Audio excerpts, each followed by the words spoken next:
السلام علیکم ورحمۃ اللہ وبرکاتہ حمدا کثیرا طیبا مبارکا فی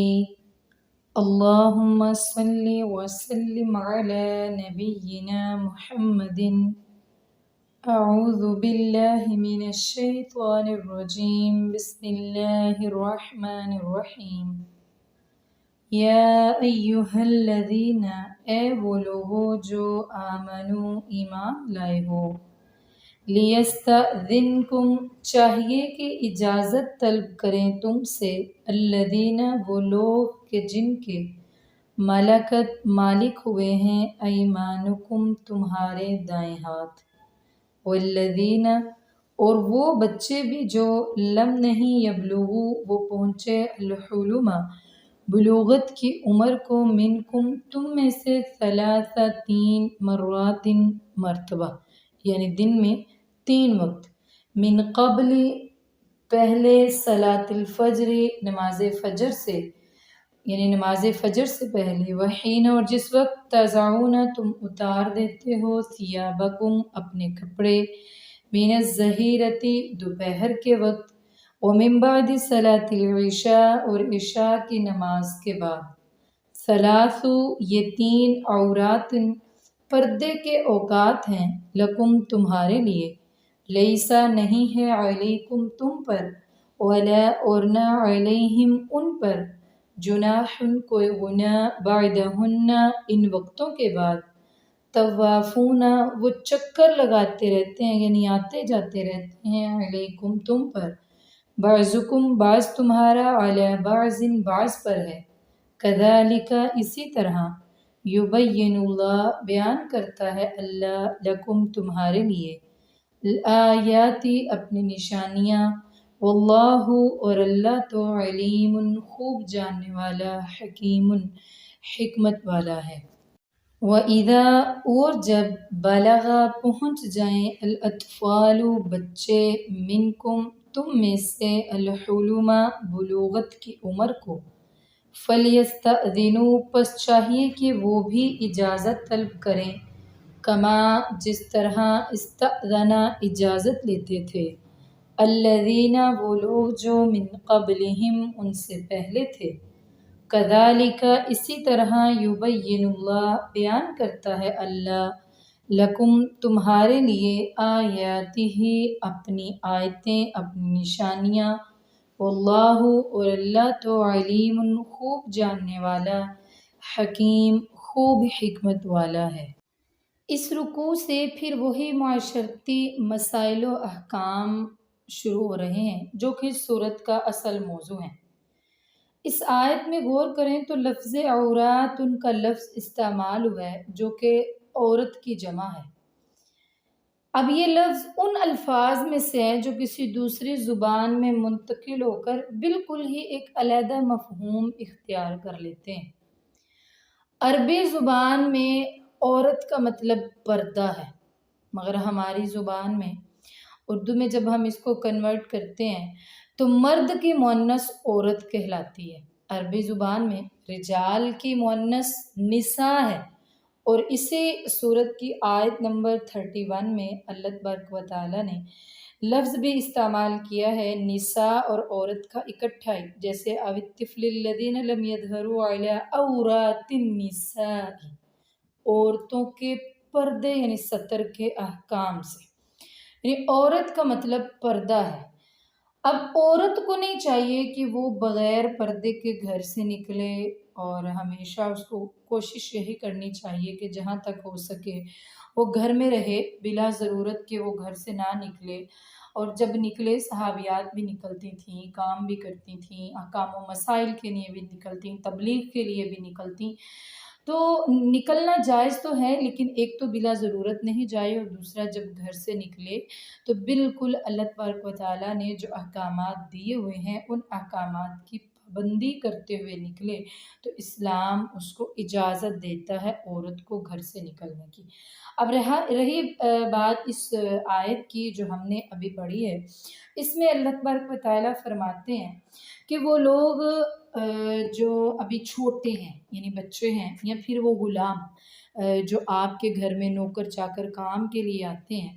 تو ان کو چاہیے آپ ان کو اتنا ادب اور تمیز سکھا دیں کہ 3 اوقات میں کوئی بھی کسی کے گھر بلا اجازت نہیں آئے جائے، یا ایک گھر میں بھی ہیں تو دوسرے کے کمرے میں 3 اوقات میں نہیں آئے جائے۔ وہ 3 اوقات کون سے ہیں؟ فجر سے پہلے، طلوع فجر سے پہلے یعنی سحری کے وقت، اور ظہر کی نماز سے پہلے یا بعد میں، یہ جو وقت ہوتا ہے جس ٹائم سوتے ہیں، جس ٹائم اکثر اوقات کپڑے وغیرہ اتار کر سونے کے لیے ریلیکس ہو کر لیٹتے ہیں، اور عشاء کے بعد، کیونکہ یہ 3 اوقات پرائیویسی کے ہیں میاں بیوی کے لیے، تو ان اوقات میں کسی کو بھی بنا اجازت کے، پہلے تو کوشش کرنی چاہیے اگر ہم کسی کے گھر جا رہے ہیں تو ان 3 اوقات میں سے کسی کے گھر نہیں جائیں، اور اس کے علاوہ اگر اپنے ہی گھر میں انٹر ہو رہے ہیں نا، سوائے اپنے روم کے، تو اجازت لے کر آنا جانا چاہیے۔ اور پھر فرمایا کہ لیس علیکم ولا علیہم جناح بعدہن، اس کے بعد یعنی ان 3 اوقات کے علاوہ نہ تم پر کوئی گناہ ہے کہ وہ بغیر اجازت کے تمہارے گھر میں آ رہے ہیں، نہ ہی ان پر کوئی گناہ ہے۔ اگر کسی کے لیے ملاقات کے لیے جائیں تو وہ تو ہم نے اس صورت میں پہلے پڑھ لیا نا، 3 دفعہ اجازت طلب کریں، مل جائے تو ٹھیک، نہ ملے تو واپس لوٹ آئیں۔ لیکن یہ ان لوگوں کی بات ہو رہی ہے جو گھر میں ہی رہتے ہیں، بچے ہیں یا گھر کے باقی کے افراد، یا پھر وہ نوکر چاکر جو آپ کے گھر میں کام وغیرہ کرتے ہیں۔ تو ان 3 اوقات کے علاوہ چونکہ کام کے سلسلے میں ان کو گھر کے اندر بھی آنا، گھر سے باہر بھی جانا، اگر وہ بار بار اجازت لیں گے تو وہ تمہارے لیے بھی اور ان کے لیے بھی ایک مصیبت اور مشکل کا باعث بن جائیں گے۔ اللہ تعالیٰ انسان کو مشکل میں ڈالنا پسند نہیں فرماتے ہیں۔ اللہ تعالیٰ نے فرمایا ان 3 اوقات کے علاوہ وہ نوکر چاکر بغیر اجازت کے بھی آ جائیں تو نہ ان پر نہ تم پر کوئی گناہ۔ اور ہاں، اگر ان 3 اوقات کے علاوہ تم کسی ایسی غیر مناسب حالت میں بیٹھے ہوئے اور وہ آ جاتے ہیں بغیر اجازت کے، تو پھر تمہارا حق نہیں بنتا تم ان کو ڈانٹو، کیونکہ وہ وقت ہی ان کے کام کا تھا نا۔ اب یہ آپ کی غلطی ہے کہ آپ ان 3 اوقات کے علاوہ ان اوقات میں جب نوکر چاکر کام کرنے کے لیے آ جاتے ہیں یا بچے آ رہے ہیں تو آپ کیوں اس ایسی غیر مناسب حالت میں بیٹھے ہیں۔ اور پھر فرمایا کہ وَإِذَا بَلَغَ الْأَطْفَالُ مِنْكُمُ الْحُلُمَ، جب بچے بلوغت کی عمر کو پہنچ جائیں تو ان کو بھی یہ ادب سکھا دیں کہ وہ اجازت طلب کر کے آئیں، جس طرح شروع سے چلتا آ رہا ہے، پہلے لوگ طلب کر کے ہی آتے تھے۔ اب بلوغت کی عمر وہ چاہے بچی ہو یا بچہ ہو تو عمر سے اندازہ نہیں لگایا جا سکتا۔ عموماً گرم علاقوں میں رہنے والے یا خوشحال گھرانوں کے جو بچے ہیں، یا پھر ایسے ماحول میں رہنے والے کہ جہاں پر بے پردگی ہے اور تھوڑا فحش قسم کا ماحول ہے، تو وہاں کے بچے ذرا جلدی جوان ہو جاتے ہیں۔ اور رہی عموماً عام گھروں کی کہ اتنا وسیع جو ہے ان کا کھانا پینا بھی نہیں ہے، ٹھنڈے علاقوں کے رہنے والے ہیں اور ویسے بھی پاکیزہ ماحول کے رہنے والے بچے ہیں، تو وہ جلدی بالغ نہیں ہوں گے۔ اسی لیے عمر سے بلوغت کا تعلق نہیں ہے۔ کبھی کبھی 11-12 سال کے بچے بچیاں بھی بالغ ہو جاتے ہیں، اور کبھی کبھی 18 16 17 سال تک جا کے بچے بالغ ہوتے ہیں۔ تو ان کی بلوغت والی عمر کو یعنی بلوغت والے فعل کو دیکھنا ہے، جو کہ مرد کے لیے احترام اور عورت کے لیے حیض ہے۔ جیسے ہی ان کو آنا شروع ہو جائے تو وہ بالغ ہو جاتے ہیں، اور پھر بلوغت کی حد کو جب پہنچ جائیں تو بچپن سے ان کو یہ طریقے اور ادب سکھا دیں، یعنی مینرز بچے کو آنے چاہیے، جب وہ بڑا ہو تو تب اس کو پریشانی نہ ہو۔ والقواعد، اور گھروں میں بیٹھ رہنے والیاں، من النساء، عورتوں میں سے، اللاتی، وہ جو لا یرجون، نہیں امید رکھتی، نکاح کی، فلیسا، تو نہیں ہے، علیہن، ان پر، جناح، کوئی گناہ، ان یضعن، یہ کہ وہ اتار دیں، ثیابہن، اپنے حجاب والے کپڑے، غیر متبرجات، جبکہ نہ وہ ظاہر کرنے والی ہوں، بزینت، اپنی زینت کو، وان، اور یہ کہ یستعففن، وہ بچیں اس سے بھی، خیرن، تو یہی بہتر ہوگا، لہن، ان کے لیے، واللہ، اور اللہ تو، سمیع، خوب سننے والا، علیم، خوب جاننے والا ہے۔ اب ان آیات میں بوڑھی عورتوں کی بات ہو رہی ہے کہ جو ایسی بڑھاپے کو پہنچ چکی ہوں کہ ان میں اب شہوت کی کوئی بات یا نکاح کی کوئی بات باقی نہ بچی ہو، تو وہ اپنی جو ہے حجاب اتار سکتی ہیں۔ ویسے اگر نہیں اتاریں گی تو یہ زیادہ اچھی بات ہے۔ باقی حجاب کتنا اتار سکتی ہیں وہ، جس سے ان کا چہرہ اور ان کے ہاتھ نظر آ رہے ہیں، یہ نہیں کہ وہ کپڑے ہی اتار دیں یا چھوٹے لباس پہننا شروع کر دیں، ایسا نہیں ہے، بلکہ یہ ہے کہ وہ یعنی جو عموماً عورت جو ہے وہ گھر سے نکلے تو اپنا چہرہ ڈھانپ کے اپنے ہاتھ وغیرہ ڈھانپ کے گھر سے باہر نکلے، تو یہ ہے کہ وہ بوڑھی عورتوں کو رخصت دے دی ہے کہ وہ چہرے اور ہاتھوں کو نہ بھی ڈھانپے، کیونکہ اب ان میں شہوت، اور اپنی زینت بھی ظاہر نہیں کریں، یعنی جو زیور وغیرہ پہنتی ہیں باہر جاتے ہوئے وہ اس کو اتار دیں، وہ پہن کر نہیں جائیں، تو یہ اللہ تبارک و تعالیٰ نے ان کو رخصت دی۔ اور ہاں فرمایا کہ وَأَن يَسْتَعْفِفْنَ خَيْرٌ لَهُنَّ، اگر وہ ابھی بھی پردے کے احکام پر ہی عمل کرتی رہی نا تو یہ زیادہ بہتر ہوگا ان کے لیے،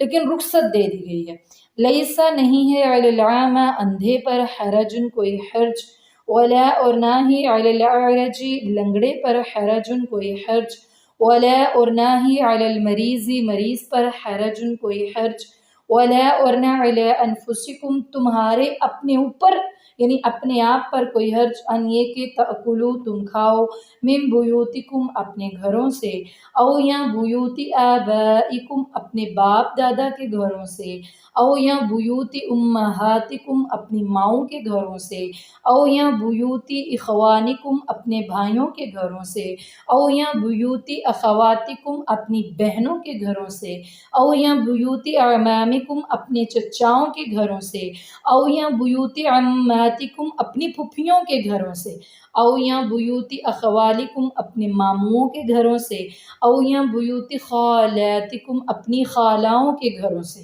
او یا ما ملکت جن کے مالک ہوئے، مفاتیحہ جن کی چابیوں یعنی وہ گھر کہ جن کی چابیوں کے تم مالک ہو،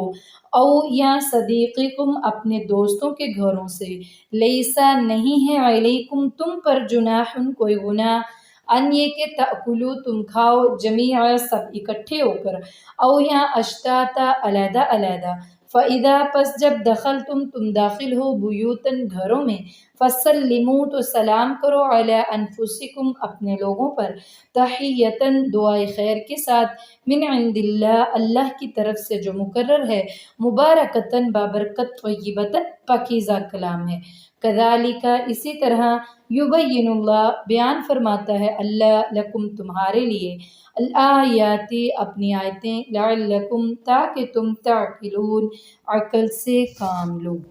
اس آیت میں معاشرہ کے مختلف قسم کے لوگوں کے ایک دوسرے کے ہاں کھانا کھانے کے آداب اور احکام بیان ہوئے۔ آیت کا ابتدائی حصہ معذور لوگوں سے تعلق رکھتا ہے، یعنی لنگڑے اور مریض قسم کے لوگ، ان کے متعلق ارشاد ہوا کہ وہ چونکہ خود کما نہیں سکتے اس لیے وہ ہر گھر سے کھانا کھا سکتے ہیں، انہیں اس میں عار محسوس نہیں کرنی چاہیے، اور معاشرہ کے لوگوں پر بھی چونکہ ان کا حق ہے، انہیں چاہیے کہ انہیں کھانا کھلانے کے سلسلہ میں فراخ دلی سے کام لے۔ اور پھر اس کی دوسری وجہ یہ بھی ہے کہ دور جاہلیت میں اس قسم کے معذور لوگ خود ہی جو فراخ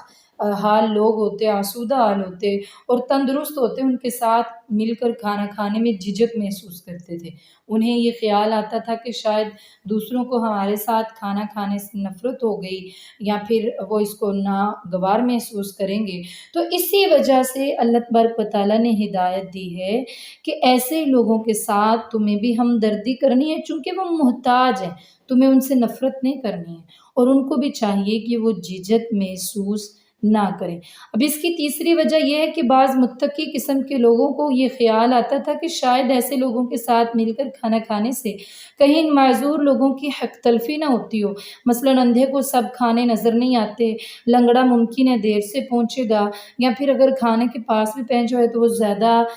آگے تک ہاتھ نہیں پہنچا پائے گا، اور مریض تو کھانا کھاتے وقت اپنی تکلیف اور پرہیز کو ہی ملحوظ رکھے گا، لہٰذا یہ لوگ علیحدہ ہی کھانا کھائیں تو بہتر ہے تاکہ ان کے ساتھ کسی قسم کی زیادتی نہ ہو۔ تو اللہ تبارک و تعالیٰ نے فرما دیا اس سلسلہ میں کہ جب بھی تم کھانا کھانے لگو اور اگر حالات اس طرح کے کہ تم سب اکٹھے بیٹھ کر کھانا کھا سکتے ہو تو اپنے دسترخوان پر ان کو بھی بٹھا لو، یعنی ان کے ساتھ بھی کھانا کھاؤ۔ اور اس میں کوئی حق تلفی والی بات نہیں ہے، جو جس کی قسمت میں ہے یا جس کو جتنی طلب ہوگی وہ اتنا اس میں سے کھا لے گا۔ اور پھر فرمایا کہ جو تمہارے گھر ہے نا، اپنے گھروں سے بھی کھانا کھاتے ہوئے جھجک محسوس نہ کرو، اپنے باپ اپنی ماؤں کے گھروں سے، بھائیوں کے گھروں سے، بہنوں، چچا، پھپھی، خالو، ماموں، ان سب کے گھروں سے، خالاؤں کے گھروں سے کھانا کھاتے ہوئے تمہیں جھجک اور آر محسوس نہ ہو، تم وہاں سے کھانا کھا سکتے ہو۔ اور اپنے ان دوستوں کے ہاں سے بھی کھا سکتے ہو جن کے ساتھ تمہارے اس طرح کے تعلقات ہیں کہ تم ان کے ہاں آتے جاتے ہو، کھاتے ہو، اور وہ تمہارے ہاں آتے جاتے ہیں اور کھاتے ہیں۔ ویسے تو بہترین طریقہ تو یہی ہے بغیر اجازت کے کسی کی بھی چیز کو استعمال نہ کیا جائے، لیکن اگر اس طرح کے حالات ہیں، آپس میں اس طرح کے فیملی ریلیشن شپ بنے ہوئے ہیں کہ آپ کھا سکتے ہیں تو پھر آپ کے لیے جائز ہے۔ اور پھر فرمایا لیس علیکم جناح ان تأکلوا جمیعا او اشتاتا، تم پر کوئی گناہ نہیں ہے، تم چاہو تو اکٹھے کھا لو، چاہو تو علیحدہ علیحدہ کھا لو۔ نہیں، اللہ تعالیٰ نے نہ تو اکٹھے کھانے پر تمہیں فرض قرار دے دیا اور نہ ہی علیحدہ۔ ہاں البتہ اکٹھے کھاؤ گے تو برکت نازل ہوگی کھانے میں، اور اگر علیحدہ بھی کھاؤ گے تو جو قسمت تمہاری میں برکت ہے وہ تمہیں مل کر رہے گی۔ دراصل یہ تھا کہ عرب کے کچھ لوگ اس بات کو پسند کرتے تھے کہ وہ ہمیشہ اکٹھے ہی کھانا کھائے، ایون کہ ایک انسان کو بھوک بھی لگی ہوئی ہوتی نا تو وہ تب تک کھانا نہیں کھاتا جب تک کھانے میں اس کے ساتھ کوئی اور شریک نہ ہو جاتا۔ تو اللہ تعالیٰ نے فرمایا